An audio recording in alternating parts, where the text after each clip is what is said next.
When certain politicians and the media use the term muscular liberalism, that's just another word for racism and Islamophobia. This stance on Islam has led them into primary schools to ascertain why young girls wear the hijab, as it could be interpreted as a sexualization of these young girls. I say shame on Ofsted for victimizing young girls, for choosing to wear religious articles of clothing.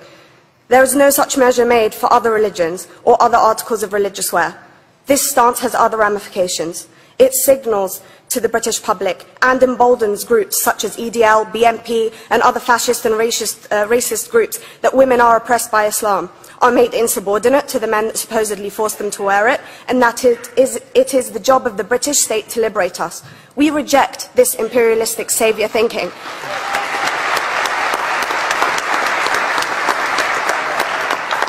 And I am here to state for all people who choose to practice their beliefs openly that we are not oppressed by our faith. Islam is not one homogeneous block. There are Muslim women who do not wear the hijab, and that is their interpretation of their faith.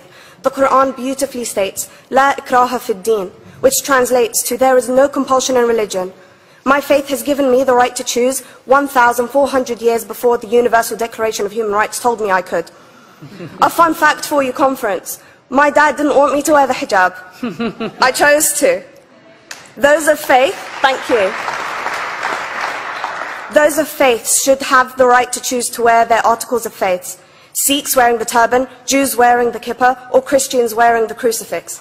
Practicing my right to freedom of expression through the hijab empowers me and other women like me to know that we are able to make decisions for ourselves.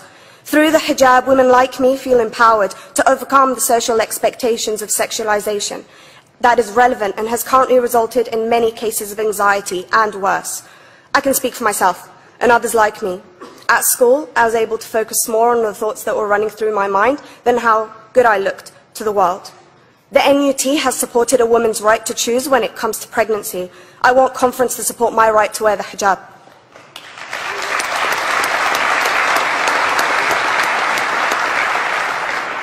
How I choose to practice my faith is clearly displayed for all to see. This makes me the target of hate crime. The level of racist attacks on Muslim women is disproportionate to any other oppressed group in British society because we are an easy target. This decision by Ofsted has ramifications beyond the school gates and must be seen in the context of increased attacks on the Muslim community and perpetuates the outdated notion that Muslim women are victims.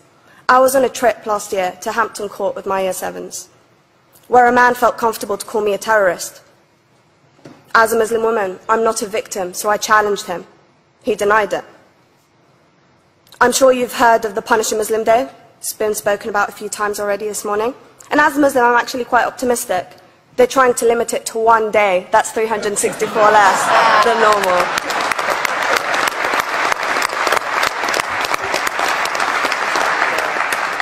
But let's be clear, conference. Islamophobia and other forms of racism affects non-Muslims too. If we don't challenge this stance as a collective, we may turn into a society like France, where women are forced by the law to choose between their faith and their education, their faith and their right to work in the public sector, their faith and their right to enjoy a day out by the seaside with their families. I want to end by stating that I came to this country as an 8-year-old refugee. We are Palestinians, forced out of our land in 1948.